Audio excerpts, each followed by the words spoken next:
The wind was calm when I returned from Jamaica, but something inside me didn't feel right. The lake beside my home, usually quiet, peaceful, was shimmering with reflections that shouldn't have been there.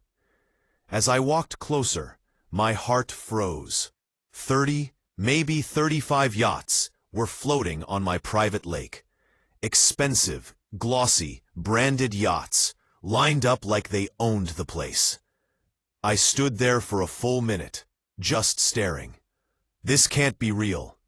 Before I could even process it, a voice came from behind me, sharp and smug. "Oh, look who finally decided to come back. Don't worry, we've been taking care of your property." It was Karen, the self-proclaimed president of our neighborhood's HOA.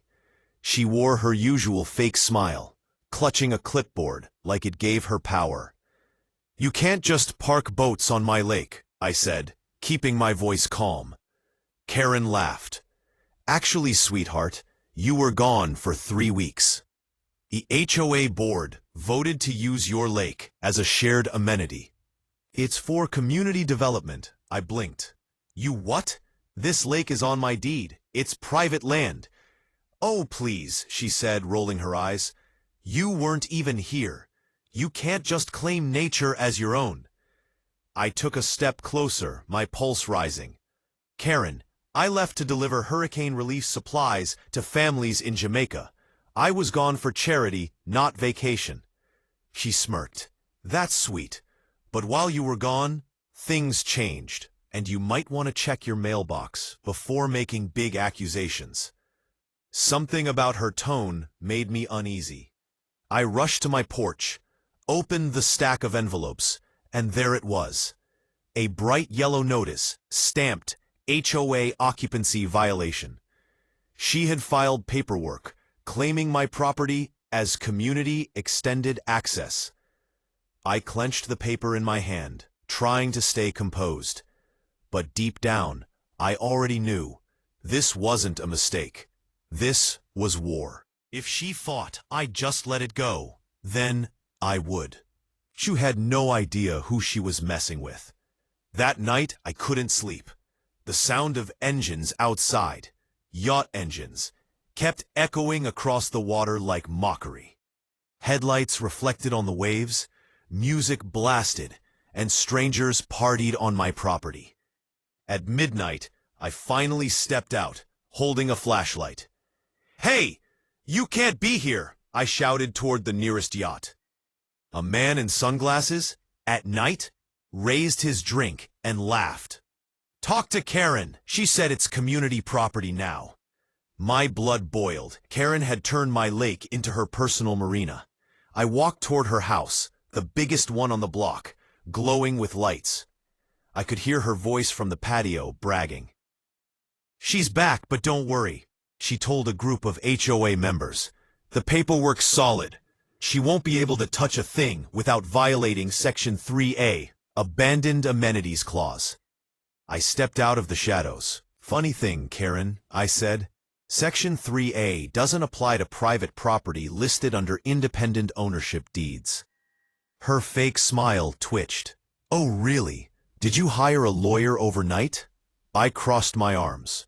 "Didn't need to. I am one." Silence hit the room like a hammer. One of the board members actually choked on his drink.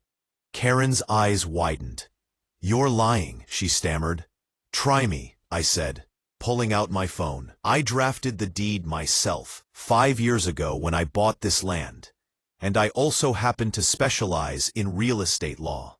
Her confidence cracked for just a second, but she quickly recovered. "Even if that's true," she said coldly, "we've already collected community fees for yacht parking. You'd have to refund everyone to make them leave." I smiled slightly. "Then I'll just refund them, but you'll be the one explaining to the county why the HOA collected money for property they don't own." Karen's face turned red. "You think you're smarter than the system?" "No," I said, walking away. "I am the system." Behind me, I heard her hiss something under her breath, then the sound of her phone dialing fast. I didn't know who she was calling, but something told me it wasn't going to be good. The next morning, I woke up to pounding at my door. I opened it to find two uniformed men standing there, badges on their chests, hands on their belts. "Ma'am," one of them said, "we've received a complaint about illegal property occupation. You'll need to step outside." I blinked. Illegal occupation? This is my house. Before I could say more, Karen appeared from behind them, arms crossed, pretending to look shocked. "Yes, officers, that's her. She's been gone for weeks, and when she returned, she broke into the HOA-controlled lakefront property." I felt my hands curl into fists.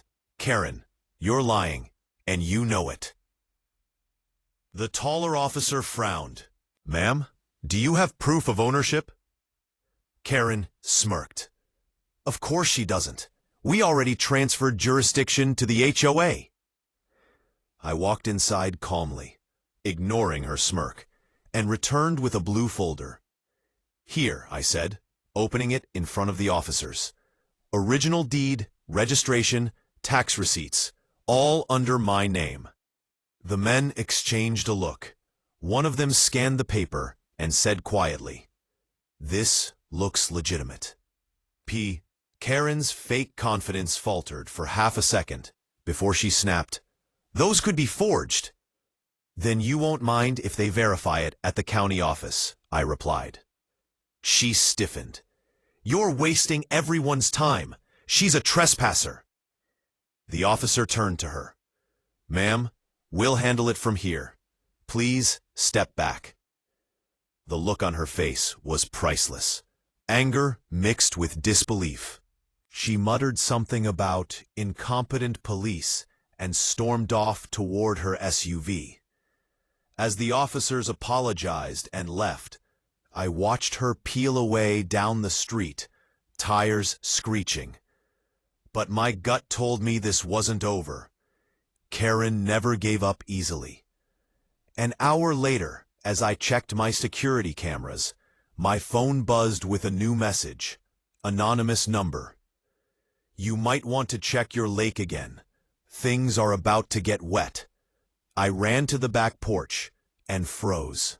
A construction crew was unloading heavy equipment near the waterline, dragging cables and pipes toward my dock. Karen wasn't backing down. She was doubling down. And this time, she wasn't just stealing space. She was about to destroy my lake. By the time I reached the lake, the workers had already set up pumps and started running thick hoses into the water. I shouted, "Stop! Who authorized this?" One of them looked nervous. "Ma'am, we were told by the HOA president. Said this lake was being converted into a community marina expansion." Karen stepped out from her car, sunglasses on, holding a clipboard like a crown. "Morning, sweetheart. Didn't expect you to wake up so early." I stared at her. "You're draining my lake?" She smirked. "Just part of the beautification plan. The HOA approved it last night. You should have attended the meeting." "You mean the meeting you made up while I was defending hurricane victims in Jamaica?" Karen shrugged. "You left. We adapted. That's democracy." My jaw tightened. "You're trespassing and committing environmental damage. You can't touch that lake. It's federally protected under my private land permit." She laughed. "Oh, please, don't throw big words at me. I checked. No record exists under your name." That's when something inside me snapped. I pulled out my phone, opened a document, and showed it to her. "You mean this one?" Her smirk slowly faded as she read the header. "Federal Environmental Partnership, Coastal Relief Grant, Officer of Approval, Attorney and Environmental Consultant, Evelyn Cross." "Wait," she stammered, eyes flicking up at me. "That's you?" I nodded slowly. "That's me. I wasn't just in Jamaica delivering aid. I was part of a US-approved environmental relief mission. Which means this lake isn't just mine. It's registered under federal observation." For a moment, Karen froze. Then, she tried to recover her tone. You think anyone's going to believe that? Why don't we ask them? I said, tapping my phone. I had already started recording the entire scene. Her workers, the hoses, her orders. Karen's voice cracked. You're bluffing. Am I? I smiled faintly. Because in about 10 minutes, the county environmental officer and a federal compliance agent will be here. They were already scheduled for a project visit today. Her face turned pale. She turned to her workers, shouting, "Pack it up, everyone, now!" But it was too late. The first white government SUV was already pulling up the driveway. I folded my arms and watched as 2 officers stepped out, badges glinting. Karen looked around helplessly, trapped. And just when I thought she'd back off, she leaned close and whispered through clenched teeth, "You think you've won? I'll bury you in paperwork. You'll beg to move out." I met her glare. "Then you'd better dig fast," I said quietly, "because I don't bend easy."